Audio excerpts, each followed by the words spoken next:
What defines a high-quality, out-of-school time arts program? And what does it take to engage urban, low-income youth in these programs when there are so many other options? The Wallace Foundation set out to answer both questions. They explore the issues in depth with experts, including urban youth and their families, researchers, academics, and the staffs of some of the nation's best arts programs. This video contains excerpts of our discussion with ADELMA, HNASKO. What we love about the arts is that they engage, they're sparking. It's that activity that makes you forget about time. Things travel differently because you're having so much fun in a particular medium. So what I've seen is that the arts and young people, they activate, they connect, they resonate, and then from there's a ton of learning that can happen and does happen. But it's not the learning first, it's the arts first that carry with them the opportunities for growth in a whole lot of ways.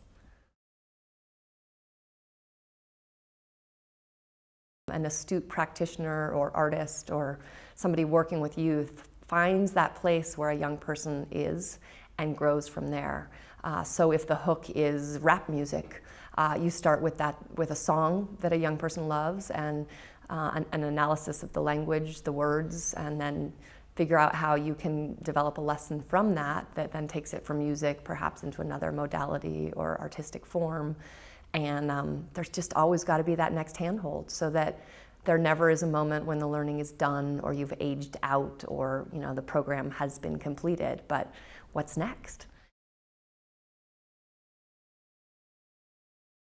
If there are tweens coming in, how can you engage the teens at older levels in being the mentors and the guides and the leaders, and how can you connect and mentor so that you're modeling possibilities with the young people as leaders and as active participants in the work that's being done. And young people are the drivers of this, of keeping it real and innovating it. And the minute we've caught up with them and think we've figured it out, they've moved on. They've got new language for it, they've got new visual markers for it. And the arts are where we really see a pushing of the envelope and an evolving of the way people are thinking and working together. I think in recent years there's been some research on the arts and how important they are in all other aspects of learning. There are a lot of business schools where people have to take a theater class and an improvisational class because you see that you've got to be flexible in your thinking and able to respond even if you aren't expecting what's coming your way. And that's something that the arts really do well, is prepare students to be thinking in the moment, responding to circumstances and situations that arise that might not have been expected, and figuring out how to deal. So you're in a theater and the lights don't work and you got a full audience out there, and what are you going to do? Those moments of like, okay, critical thinking, gathering up your team and saying, what's next?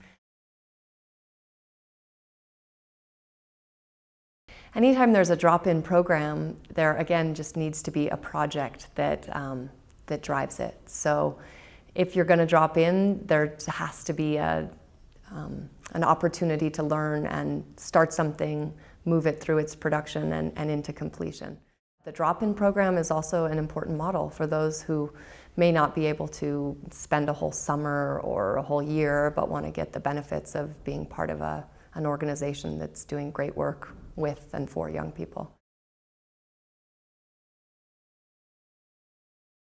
Effective organizations working with young people in the arts recognize that you need to have a culminating experience, be it a performance or a production or an exhibit, something that is the peak of the project. So in some cases you do see that a young person's given an award or recognized publicly or given something that honors his or her work, that maybe puts it in the form of a certificate or mentioned on a website, anything like this. So that definitely relates to the planning, producing, preparing, and presenting that is so central to the arts. And in that presenting moment, when you take it live or give it to the public or share it with an audience that may not know you and may not love you and is watching you for your work, that is a critical moment, and the young people I work with love that moment. I mean, it's like everything builds to that, and they say that moment when the lights are out and then the stage lights go up and you look out and see these people who are watching you, or